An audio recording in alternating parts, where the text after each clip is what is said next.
Lord Jesus Christ, Savior of our sin, was crucified today. He's put on the cross. Now today it's all about fish, seafood, swim around. We're going to cook prawn, we're going to cook some seafood soup, seafood mix with all the seafood in it. You know me already, I like to do some cleaning first. Get this thing going. That's what I am going to do just now. Run to the car and come back quickly. I'm going to get something from out the car and come back.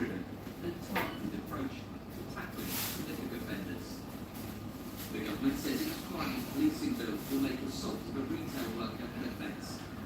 FNS has called on local and national leaders to get round the table to tackle retail crime, which it says feels like it's going in the wrong direction. Nick Johnson, BBC News. Now, conservationists say a record number of cranes bred in the UK last year thanks to a huge rewilding project. The birds became extinct here around 400 years ago as a result of overhunting and loss of habitat, but the species has been making a comeback, as our reporter Lee Van explains. Soaring over Slimmering today, the cranes comeback continuing. These birds belong here. They should be here. They simply disappeared from the landscape 400 years ago, and now they're back. They became extinct from overhunting. They were a very popular bird for people to eat. And also habitat loss, so fens being drained of water, the wetlands are lost, and you have nowhere to live, something. Efforts to reintroduce them stepped up in 2010 when eggs were brought over from Germany to be hatched.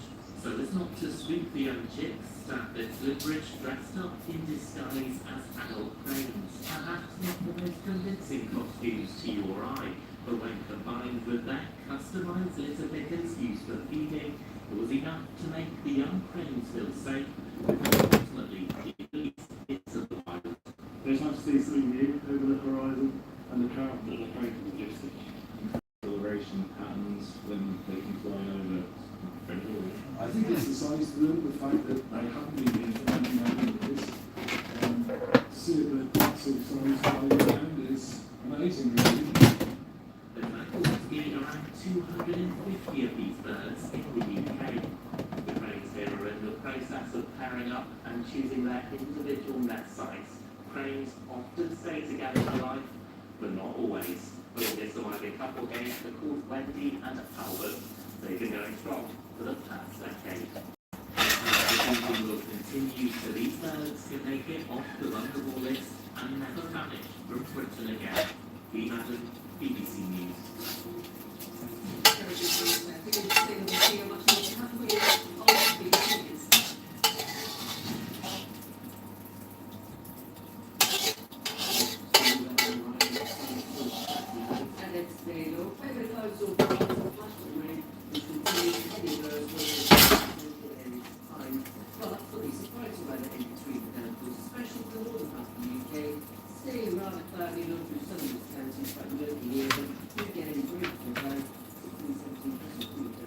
Yes, Daniel, bless it, Daniel, bless it, bless it, bless it.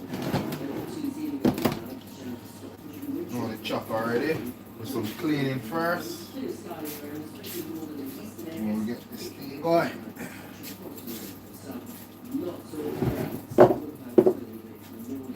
So the morning they start dry, the cloud pushes away your wood, separates away all your land, spreads to stop, it turns to snow over higher ground. The morning cloud will be an isolated shower for England, Wales, and will break up to some sunshine period. We could get 60 to 18 degrees by this stage. Again, will be much colder across Scotland. But it's into Saturday night. Yes, guys, I'm over this side now. I'm going to do some cleaning. Oh, I have to get some cleaning done. That's what I am going to do. First thing first. Oh.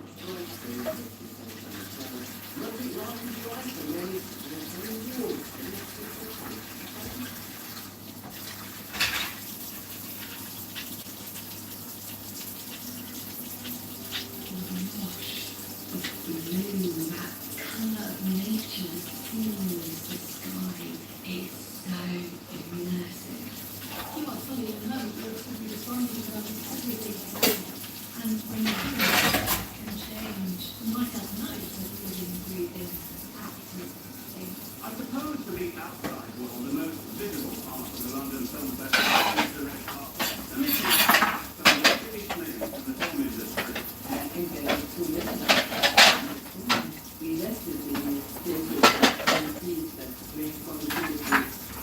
Inspire arts and culture.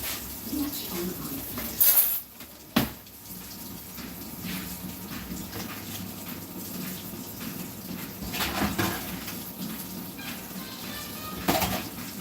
That's it.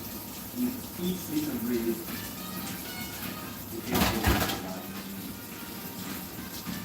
It is like a drug that you never get enough of. What if I transferred nobody? I found myself Sometimes the definitive of what's your life.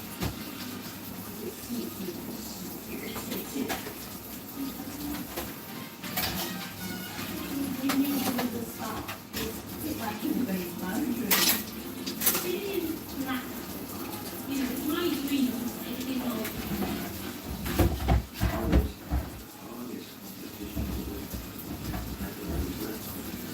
What's on BBC iPlayer?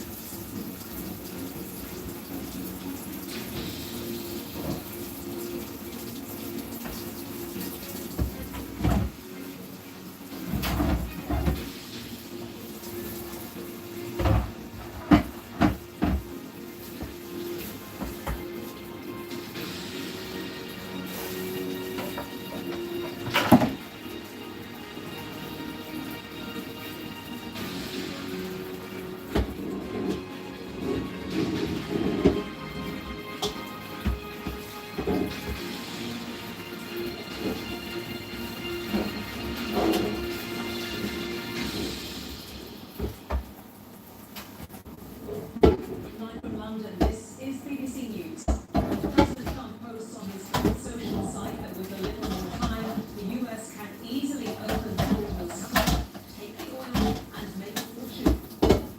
Iran launches fresh strikes to the Gulf, hitting oil refineries in Kuwait. President Trump threatens to destroy the rest of Iran. US Defense Secretary Pete Hegseth sacks the chief of staff in the latest high-profile military strike. 5 people are killed in Ukraine as the capital Kyiv is areas that come under attack with hundreds of Russian drones and missiles. And the 4th astronauts aboard the Orion spacecraft last out of Earth's orbit and are heading to the far side of the moon. This is a visualization of the Orion. The astronauts have been describing spectacular views of Earth.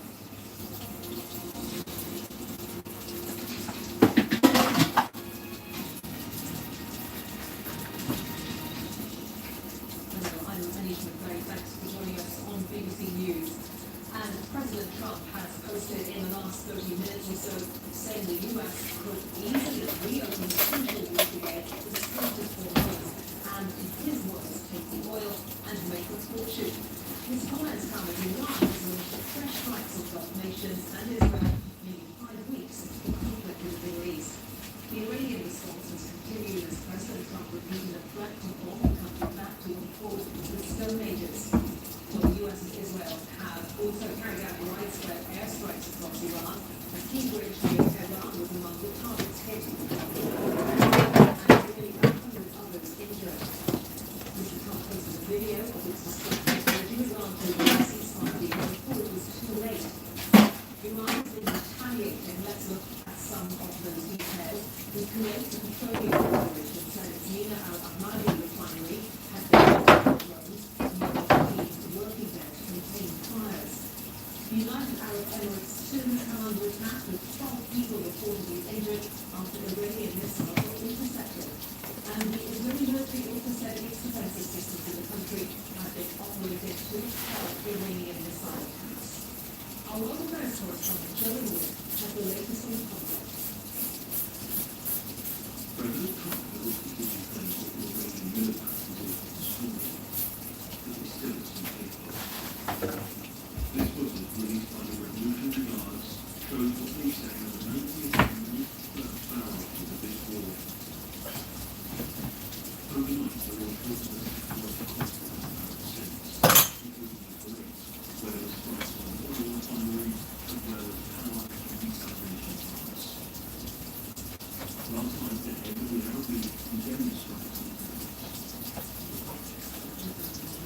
deliberate and unlawful attacks have targeted critical civilian infrastructure, including airports, ports, hotels, energy facilities, industrial sites, as well as diplomatic premises.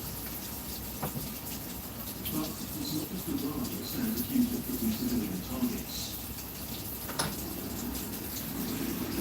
This was a moment when the US destroyed a nuclear bridge just outside of Iran. Donald Trump was threatening to send Iran back to what he described as the Stone Ages.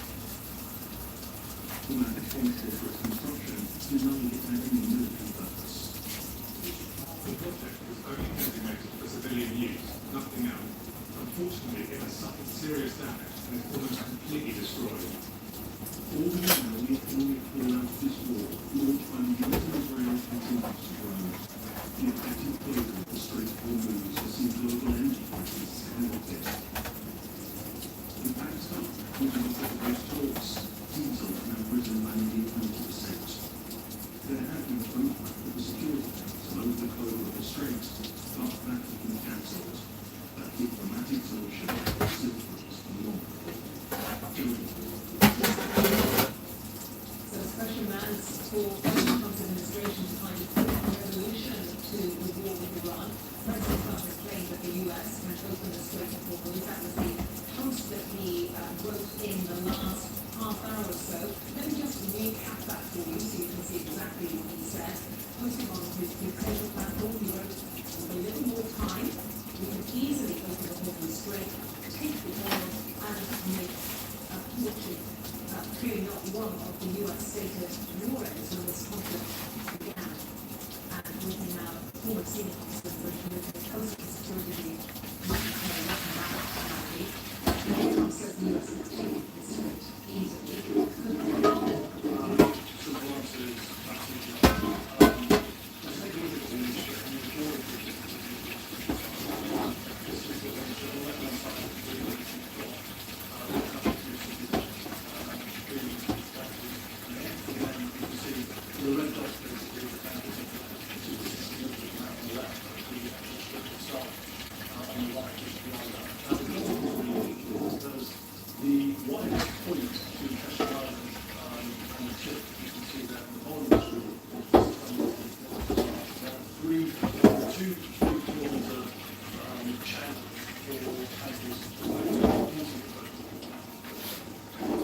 So basically, in terms of the threat that the Strait is welcoming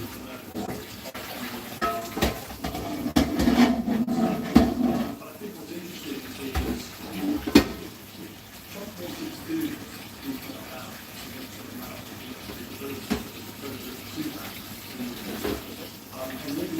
what we've seen coming into the region over the last couple of years, I think what's important, the key capability would be the amphibious ready. Now, there are two amphibious ready groups. So the ARG on the left there, that's amphibious ready. On the right, you've got the carrier, which is the Abraham Lincoln. That's obviously a critical part to any attempt to control and get maritime security onto the strait. But the two amphibious ready groups are really important. One is the USS Boxer. That's joined by two amphibious assault ships, so three in total on that ARG. The USS Boxer is interesting. It's got what's called a well deck. So the well deck basically allows Marines to go from direct from ship to shore. So that's a key capability. And on the USS Boxer, there's what's called a Marine Expeditionary Unit, and that will have roughly around 2,000 Marines. Look at the second amphibious ready group, which is the USS Tripoli. We don't have a picture of the USS Tripoli, it's very similar. It doesn't have a well deck. It's called a lightning carrier, so it's specific to air power, so they're F-35s. And then on the right, you've got the carrier, the Lincoln. There was the Ford, but the Ford has had to live back to Crete. And open source intelligence indicates that we have action for 2 years. There is chatter about the Jeep in Bush coming into theatre, but that hasn't been confirmed yet. So you've got that. You've also then got the 82nd Airborne, which are paratroopers.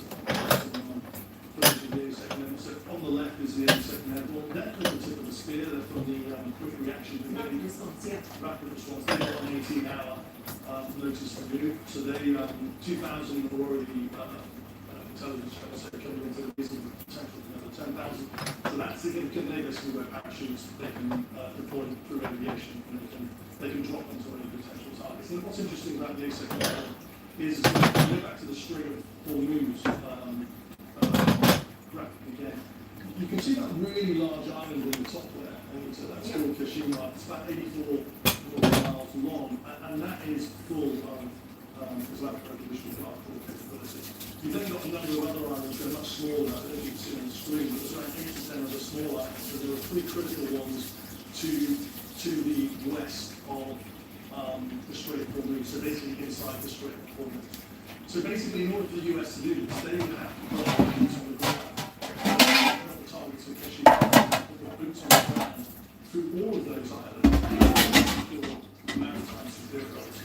Now, Strategically, because of the geography which you explained, it's not a straightforward task, is it? It's quite all that, hardware and close enough. yeah, so it's not.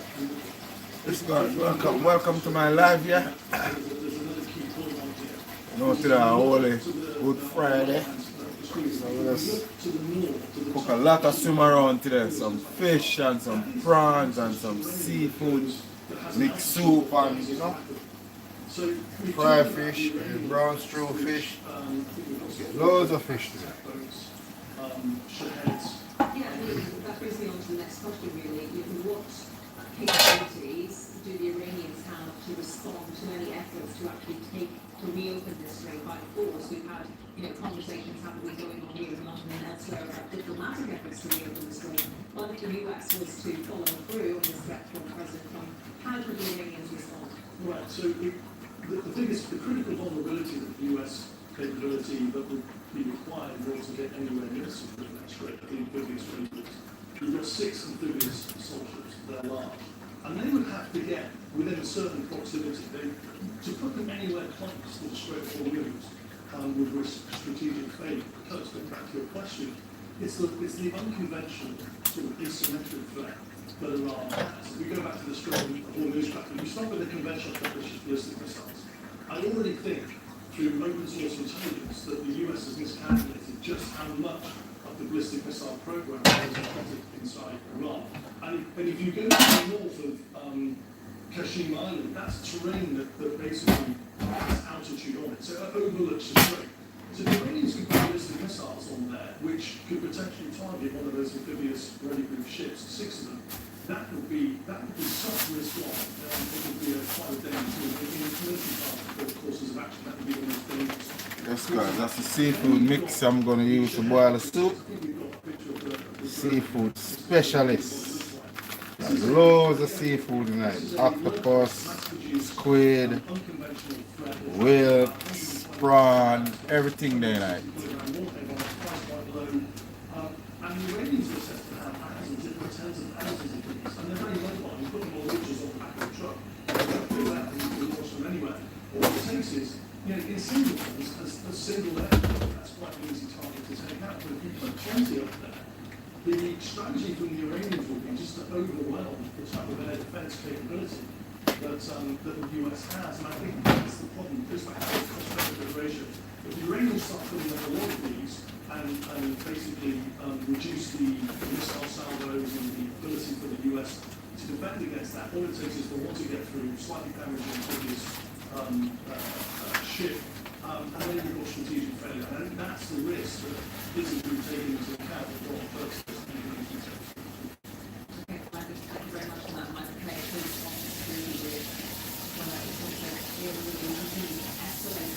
Experts in international law have ruled a serious violations by the US, Israel and Iran. They say the initial attack is actually a breach of the UN Charter, and they also highlight what they've called the alarming language used by US officials, including President Trump. The White House responded by saying the US campaign is making the region safer, whilst Tehran has previously said they have every legitimate right to defend themselves. Speaking to my colleague Anne Foster, Tom Fletcher, the UN's humanitarian chief, set out just how concerning the situation is. It's something that's a very political when this is infuriating. We're dealing with the intended and the unintended consequences of this reckless conflict. And I think where everyone's observing now is that war is not a residential, it's not a peaceful thing, it's not a real estate deal. And the world is not a casino. And these actions have real consequences. They're out there, wiping out internationalists, dealing with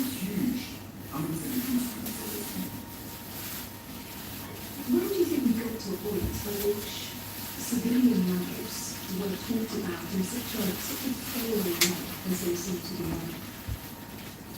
Yeah, I was very interested in what you're talking about these flights. This was basically a gradual and then very sudden dislocation in the way that we talk about protection of civilians, the way that we talk about international humanitarian law. Yeah, this stuff isn't negotiable. You don't hit civilian infrastructure. That includes hospitals, across Beirut and across Lebanon. And there are huge numbers of militants and millions of people hit every month. You don't hit schools. You don't hit energy sources. You don't hit bridges. Those are war crimes. That is absolutely clear in international law. But somewhere along the way, you seem to have thrown that all aside. You've chosen impunity, indifference, danger, gambling, and solidarity and unity. Now, aerial alerts have been going off in several regions of Ukraine over the past few hours, and country's foreign minister says Russia has fired more than 500 drones and missiles. Approximately at least 5 people have been killed and 40 others injured. Emergency power cuts have been reported nationwide as well. Elisa Kovalenko is an award-winning documentary film director and former soldier living with her young son in Kyiv after serving on the front lines. She told me what life is like in the capital currently. No, it's calm. I heard for very bombings in Kyiv region, especially in the suburbs, and sometimes we can also feel explosions. It's not inside the city, but nearby. And yeah, it's it's always up and down. We actually are waiting for this attack for days already because there are lots of air alerts and they were checking. Usually when we have a few days air alerts without bombings, without attack, we are preparing that like it will happen.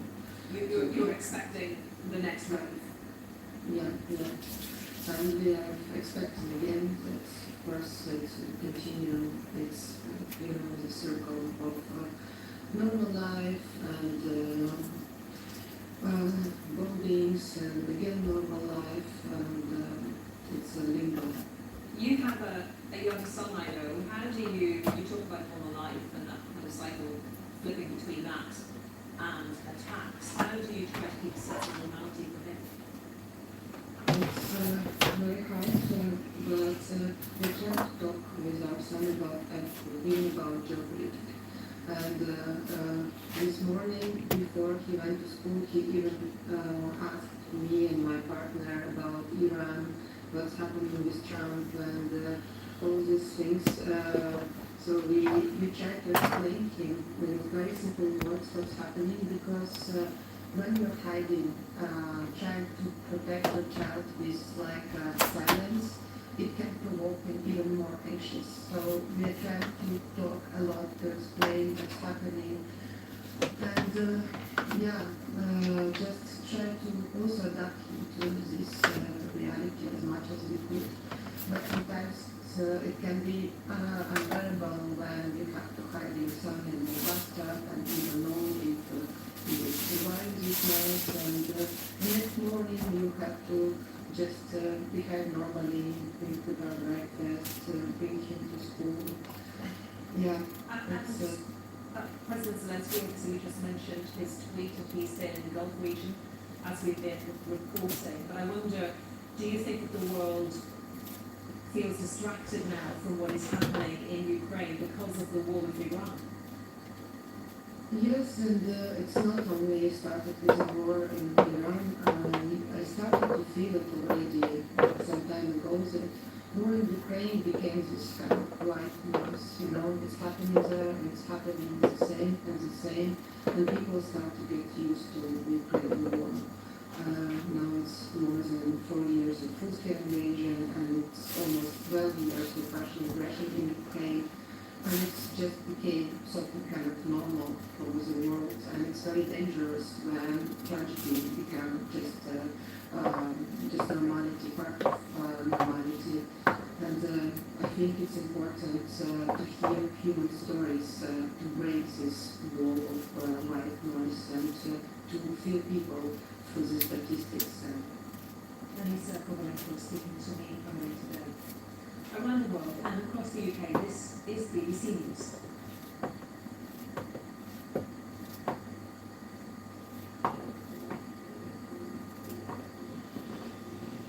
Yes guys, welcome to my channel. I know it's Good Friday and I'm doing some cooking. I'm cooking some all fish today. Brown stew fish, escovitch fish. We're going to cook some seafood soup. So I'm prepping this stuff for at the moment. Feel free to like the screen, like my live. Please subscribe if you haven't done so already, so I can get to right amount of numbers. Right now I need a couple hundred more to reach to 1,000, so please subscribe. If you're passing through, just give me that support. Your support is appreciated. Yeah, thank you guys. More now on the Artemis 2 moon mission, and the 4 astronauts on board the Orion crew capsule have left Earth's orbit. 10 seconds until transmitter ejection bonus time. They successfully completed that critical engine run. It's now propelling the spacecraft on its way. Orion is expected to reach the moon on Monday before traveling further into space than any previous crewed mission. Our science editor Rebecca Morel reports. Our last look at planet Earth and a critical moment for the Artemis 2 astronauts.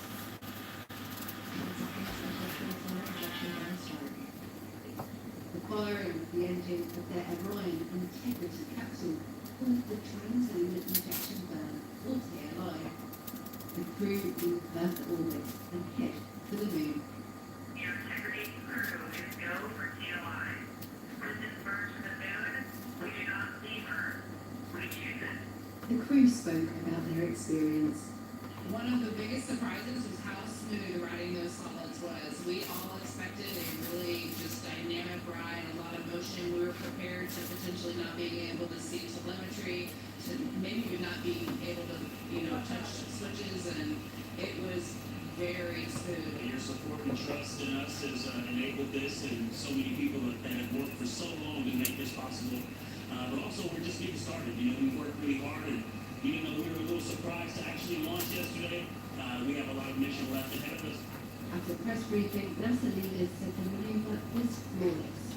I'm so excited to be able to tell you that for the first time since 1972, during Apollo 17, human beings have left Earth orbit.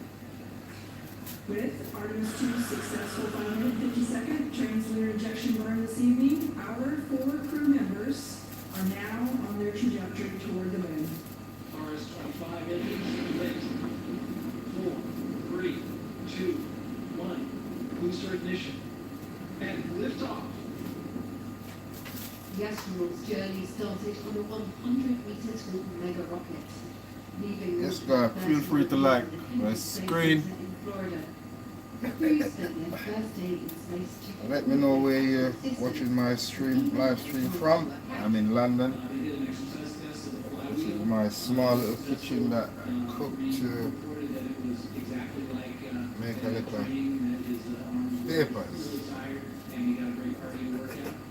It will take about 4 days to fly to the moon. They'll fly around its far side before it can never see Earth.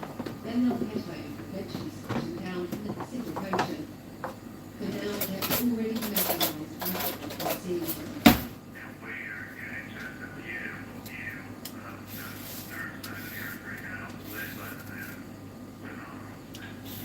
The Earth has already become a tiny dot in their rearview mirror. The next stop is the moon. Rebecca Morel, BT News, at the Kennedy Space Center in Florida. As the Orion crew accumulates more hours in space, I wanted to find out about how it feels for them physically. I asked former NASA space scientist Dr. Tina Khan to explain for us. It's an exciting time. We've done the hard part of the mission, really, to kind of do that. Get the spacecraft into the orbit that we need, and also to get us into a position which they're now moving towards the moon and moving towards lunar orbit. It is a really exciting time. There will be changes that they'll be experiencing in terms of, you saw them out of their spacesuits. They're now in, kind of normal wear really. They've done some exercises because they're in an environment which is very different from what they were in the orbit today. Yeah, and tell us a little bit more now, moving away from the impact on the astronauts themselves. Tell us a little bit more about what is happening in terms of the mission at this precise point and what they will be doing in between those 4-hour sleep cycles that they have. Yeah, so now it's really about preparation time for getting to the moon.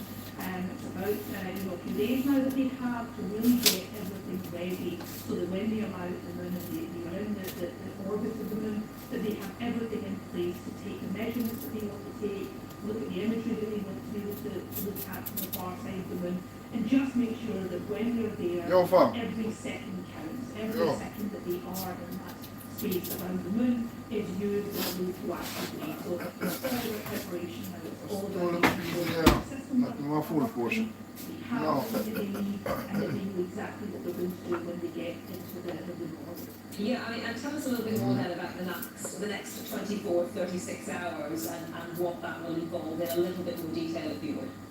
Take out these out every one. They'll go through the process of all the different stages of the lunar orbit as they get towards lunar orbit, and they'll have loads of schedules, lots of scheduled activities that they want to do, and these kind of pockets of programmed work that we have. Yeah, you ring me, you must say, I choose a phone and get money, I think it's no problem. Yeah. Buy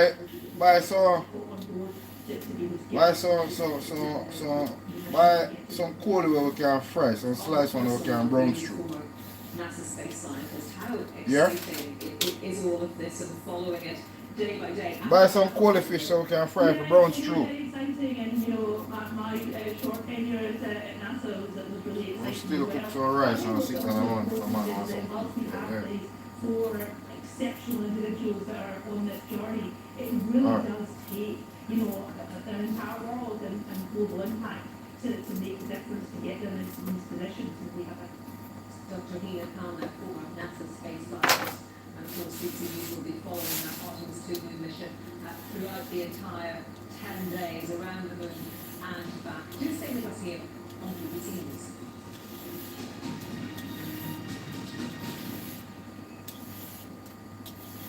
Hello there. Some very blustering conditions this Easter bank holiday weekend as storm Dave approaches from the west. Now we know from the worst of the the northern half of the UK later on Saturday night into early Sunday morning. Some of the wind from northeastern Scotland could get as high as 80 to 90 miles an hour. But the storm hasn't developed yet. This is today, Good Friday. We're tracking the weather fronts pushing from the south and clouds and showers, brighter skies. The northern half of the UK has scattered wintry showers over the hills, likely to continue for a time out towards the following west. Skies clearing elsewhere. It's a chilly feeling night with a little more cloud and some mild air towards the far side of the west, eventually pushing the northern island to expect such frost for Northern Ireland, Scotland and New England.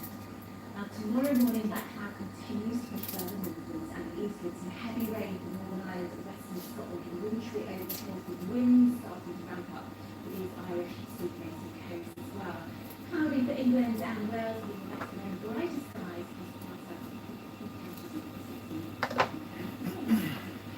south of that. Hailstorm day with steam power of low pressure currently represented Saturday night into Sunday morning.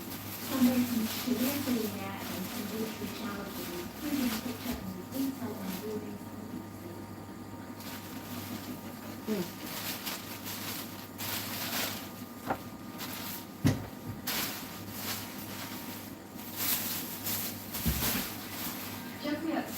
Peter Paul Financier is the centre of one of the most high-profile sex trafficking networks in history.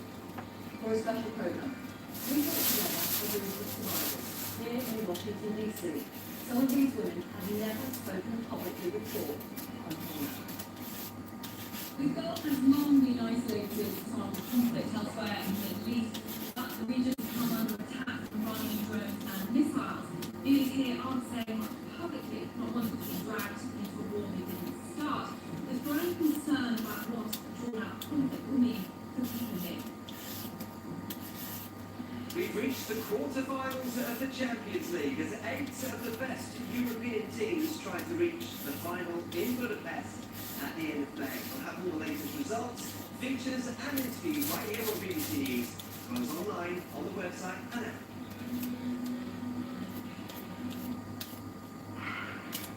I promise this isn't dry dry. The director can come over to me and say, hey, I just want to add a little jerk here or an extra bump there, and in a few clicks of a button I can do that. This is the forefront of the technology. Why do we want a cell phone network in the moon? There are no people there. There are no people yet. What's in my hands are tiny, lightweight brains. This is what everybody wants to get their hands on. This is a really significant change in the game. What can we count already? 10 million new genes? There are tens of thousands of untreatable diseases with existing tools. We can make a dent in that. This revolutionized all electronics. Technology like this is part of what will accelerate the capabilities of the future. We're developing and commercializing space-based solar power. We expect to have biocomputers consume hundreds of times less energy. Wow, so we're doing engineering, that's what we've done building airlines. Except now, what job do you see out there? Here at Beauty Verified, we use forensic investigative techniques and tools to fact-check stories, verify information and counter disinformation. Using data analysis and the latest technology, our journalists examine the evidence and get to the facts. Watch our Beauty Verified reports on the BBC News channel or online to find out more. Peeling some sweet potato for my seafood soup. This is BBC News, the headlines. President Trump posts on his Truth Social site saying that with a little more time, the US can easily open the Hormuz Strait, make the oil, and in his words, make a fortune. Iran launches further attacks on critical infrastructure in Arab Gulf states in response to the US-Israel bombing campaign. A day earlier, President Trump threatened further escalation, saying the US hadn't even started destroying what's left in Iran. U.S. Defense Secretary Pete Hegseth fires the Chief of Staff, General Randy George, in the latest string of high-profile military sackings. At least 5 civilians are killed and 40 injured in Ukraine after Russia fires hundreds of missiles and drones in a large-scale overnight attack that continued into the morning. And the commanding astronaut on board the Orion spacecraft has been describing the spectacular views his crew had as they speed away towards the moon. Hello, I'm Anita McVeigh. As pressure mounts for his administration to find a quick resolution to the war against Iran, President Donald Trump has claimed that the US can open the crucial waterway, the Strait of Hormuz. Posting on Truth Social, the US president said, with a little more time we can easily open the Hormuz Strait, take the oil and make a fortune. Iran has effectively shut down the Strait of Hormuz, a key waterway that carries about a fifth of the world's total oil consumption, in retaliation for the US-Israel strikes that began nearly 5 weeks ago. Iran has continued to respond, attacking Israel and countries across the Gulf. In Kuwait, officials say an Iranian missile has damaged a power and desalination plant, and drone strikes caused a fire to break out at an oil refinery in Abu Dhabi. Meanwhile, for many inside Iran, there's an increasing feeling of helplessness amid ongoing American attacks. The BBC's Persian service has been speaking to residents of the capital, Tehran, who expressed concern over the amount of damage those US and Israeli strikes are causing. The following are messages from people in Iran, voiced by colleagues from BBC Persian. I feel hopeless. Trump posts shamelessly about attacking our bridge. I don't know how much further this is going to go. Why is no one standing up to him? He's really taking us back to the Stone Age. We will end up with a world country. I'm really disappointed and saddened that I'm in the middle of a situation where I see Iran being destroyed and I can't do anything. My country is being destroyed more and more every day. That bridge could have reduced the traffic in the city. It was destroyed in the second strike. This strike has me worried. I don't know why they hit it. I was really surprised that they hit it much, but I think they must have a reason for it. Concerning in the US and President Trump has sacked his Attorney General's post as America's top law enforcement officer just hours after releasing a statement saying that Pam Bondi was doing a great job. President Trump wrote on Truth Social, "We love Pam and she will be transitioning to a new job in the private sector." Ms. Bondi said, leading President Trump's historic and highly successful efforts to make America safer and more secure has been the honor of a lifetime and easily the most consequential first year, she wrote, in U.S. Justice Department history. During her time as Attorney General, Ms. Bondi was criticized for the handling of the release of the Epstein files, including the failure to redact the names of some victims. I asked the Washington correspondent at the Minnesota Star-Tribune, Christopher Wondercheck, what may have led to her dismissal. Essentially, President Trump came to the Supreme Court on Wednesday to oversee this case regarding birthright citizenship, and in his limo, the beast, as they call it, Attorney General Bondi was with him, and there was some scuttlebutt that there was concern that she is not essentially prosecuting or handling cases against sort of his retribution against political enemies, sort of dating back to the 2020 election. But I think largely in D.C. the sense is, as he was said previously, is that the handling of the Epstein case and those files, which have really sort of ignited interest across the parties here in the U.S., particularly since last summer, that's been a botched effort, a liability for her. And I think that we're seeing now that President Trump is sort of returning to a mode he was in during his first term, which is there's a bit of a musical chairs going on with his administration. And she is due, and we assume, but don't know for sure, that is going ahead to appear before the House Oversight Committee to be questioned about the Epstein files later this month. But if President Trump is trying to put someone new in, and Todd Blanche has been named as the interim Attorney General, is that person going to be able to do anything differently or deal with the Epstein files fallout in a different way? I don't think so. I think there was sort of a breathtaking closure. So last night that Todd Blanche had on Fox News, where he basically said, the Epstein report was last year's DOJ. Going forward, that's not going to be in our window. And I thought that, particularly given the interest, again, bipartisan basis here in Congress, up on Capitol Hill, that seems totally wishful thinking. And so I do think this is going to animate the administration, be a thorn in their side, at least into the midterms. Christopher, I also want to ask you about reports that a drone maker, which announced last month that two of President Trump's sons, Eric Trump and Donald Trump Jr., had joined the company, but this company is now trying to sell drones to Gulf countries under attack by Iran. Is anyone asking questions about whether this is a conflict of interest? Correct. Well, the Guardian report comes out this morning, yesterday, and I think that, there is interest, particularly not just in this case, but there's growing interest in a number of sort of self-enrichment, self-cleaning cases. Of course, the Trump administration, the Trump family is having invested in cryptocurrency. There have been major questions around that. There have been these strange situations around the prediction markets, where people are making a lot of money just before announcements are made from the Department of Defense, the Department of War, as they prefer to call it, or from the White House. There are also in cases in Trump's cabinet. Secretary Noem recently deposed. She was the Secretary of Homeland Security. Last fall, there were reports that a family member, a spouse to a top aide of hers, had received part of a $200 million contract for advertisements for the agency.